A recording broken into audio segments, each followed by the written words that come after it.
Did you have a favorite blanket or toy? A favorite blanket or toy? Well, for one thing, I had 4 older sisters, so Janice was kind of my toy because she would play with us. She would play with us younger girls, Laura and I, and she would play almost anything. And then she had that Barbie case that had like clothes and jewelry and hairbrushes and stuff for your Barbie.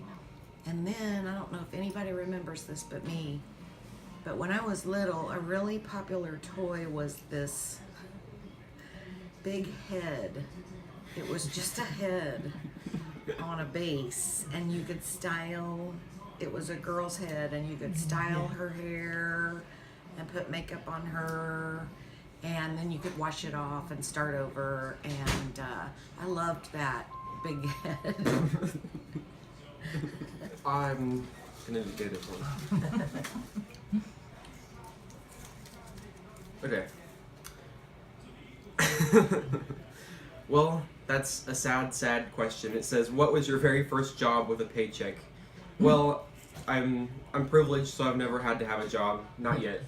I'm only a college student, but I will say that probably my first way of making money was that Mom loved for me to like spray her hair with just water, and also to comb it, and like I would just like randomly style it, and it probably looked terrible, but I think it felt good. And also, my mom liked for me to give her like a pedicure, which I don't know if I was any good at that either, but she would give me like $10 or something. But other than that, I might have a check in there for something. I guess that's it. Are you ready? Yeah.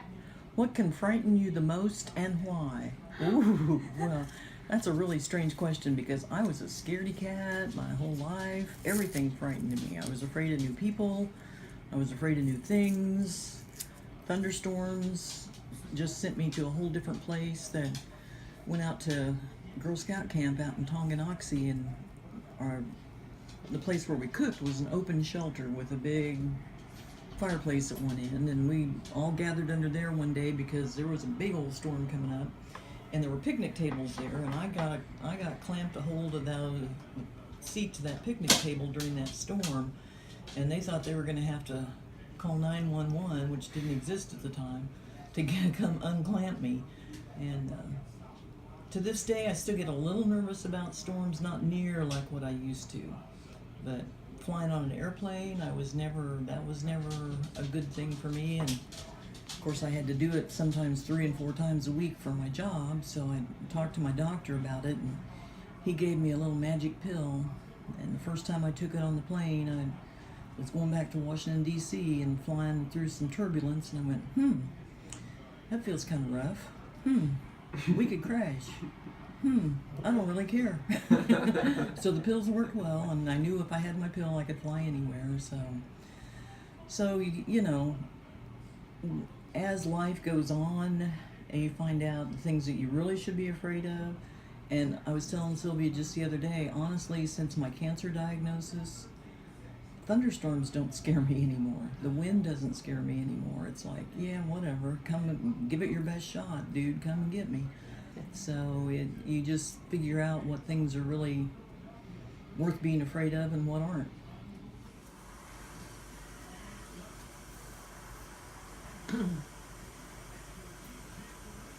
Well, this does not fit me. Did you have a close relationship with any of your grandparents? Tell about it.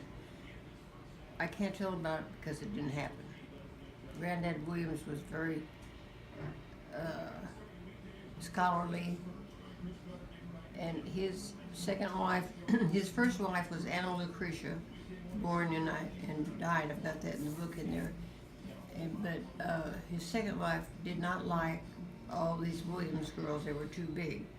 And my answer to that is he never even saw me after I grew up. I mean, if he wanted to see a big woman, you know. Anyway, there just weren't any grandparents to talk about. Sorry. Did you and your father share any interest in a special activity? Well, interestingly enough, we did.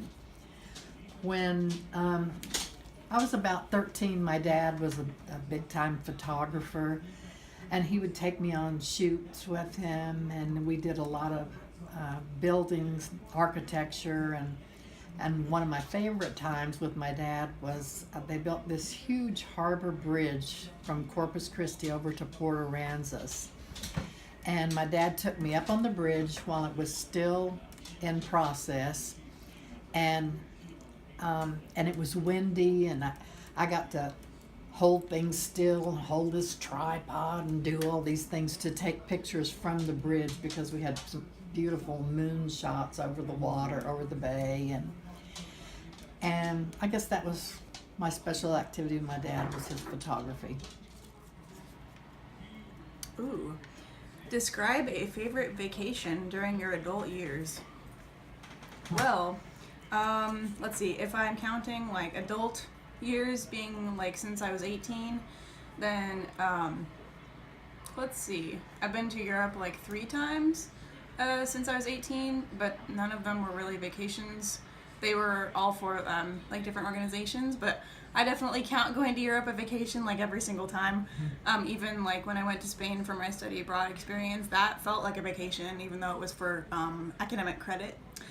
So I think Spain and Italy are my top 2 European countries like that count towards my favorite vacation. But I also really like all the little like side trips that our family takes for spring break.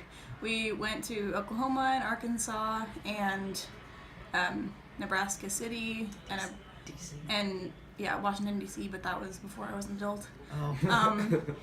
And then let's see, just a bunch of like cool little side trips in the Midwest. So I'd say my favorite vacation with family during my adult years has been going down to Bentonville, Arkansas to see the Crystal Bridges Museum of Art, and I've been there a few times now, and each time I go there it's just a really cool experience to have that level of artistry so close in the Midwest and South. And then staycation wise, I really like the Nelson Atkins, so there's just lots of cool places that I've been, and I hope to keep traveling throughout my entire adult life.